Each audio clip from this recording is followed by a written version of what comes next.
Everyone, my name is Tarvesh and you're watching my YouTube channel. So one of my subscribers has asked me one question that what is the meaning of that being said और with that being said. क्या इन दोनों में कोई difference है that being said और with that being said में, और हम इनको किस तरह से और कहाँ पे यूज़ करते हैं.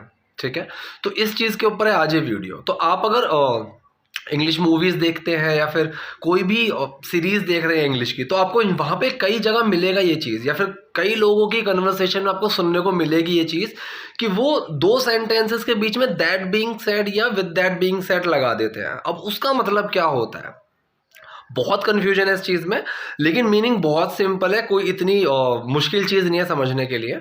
तो देखिए, सबसे पहली चीज़ मैं आपको ये क्लियर बता देता हूँ कि दैट बीइंग सेड और विद दैट बीइंग सेड, इन दोनों का जो मतलब है वो दोनों सेम है ये. ठीक है, कुछ अलग नहीं है. अगर आप चाहो तो दैट बीइंग सेड का यूज़ करो या आप चाहो तो विद दैट बीइंग सेड का यूज़ करो. वो उसमें कोई ऐसा नहीं है कि यहाँ पे विद भी लगाना होगा, यहाँ पे विद नहीं लगाना होगा, वो आपकी कॉल है. ठीक है, अब आते हैं इसका मतलब पे. देखिए, इंग्लिश में आपने सुना होगा हाउ एवर. ठीक है, हाउ एवर, और हिंदी में हम बोलते हैं हालांकि.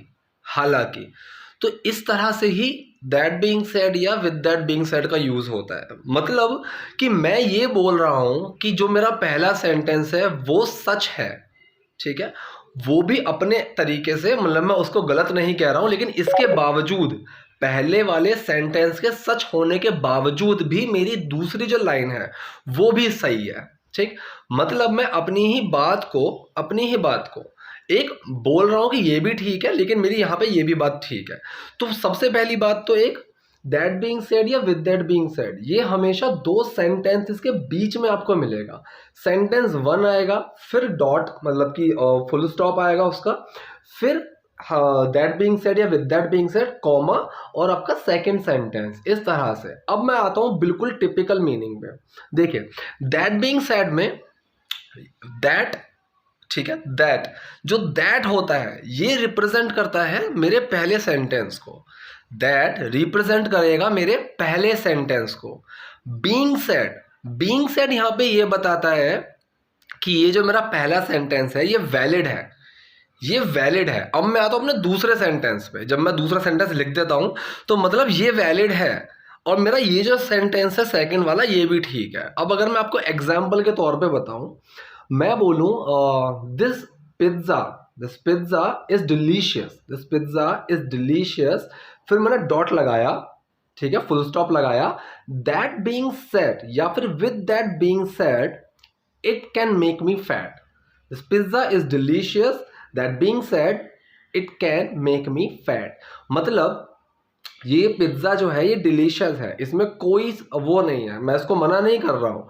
लेकिन जो मेरा सेकंड सेंटेंस है, जो मैंने सेकंड बोला कि ये मुझे मोटा कर देगा, ये भी गलत नहीं है. तो दैट बीइंग सेड का मतलब यहाँ पे ऐसे आता है कि यहाँ पे मैं दैट जो है वो रिप्रेजेंट कर रहा है पहले सेंटेंस को. बीइंग सेड में बीइंग मेन वर्ब की तरह काम आएगी, ना कि हेल्पिंग वर्ब की तरह. बीइंग सेड का मतलब है कि पहला सेंटेंस मेरा सही है, ऐसा होता है.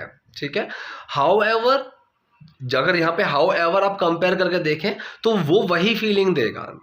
This pizza is delicious, that being said, it can make me fat. This pizza is delicious, कि ये पिज्ज़ा बहुत अच्छा है, ये मेरा जो स्टेटमेंट है ये सही है. That being said, it can make me fat, ये मुझे मोटा कर सकता है. तो हम इस तरह से दैट बीइंग सेड या विद दैट बीइंग सेड को यूज़ करते हैं. ठीक है, अगर कोई डाउट है, कोई कंफ्यूजन है, तो आप कमेंट बॉक्स में जाइए, वो पूछिए, I just reply you on that. नए हैं, वीडियो पसंद आई तो लाइक और सब्सक्राइब कीजिए. Thank you.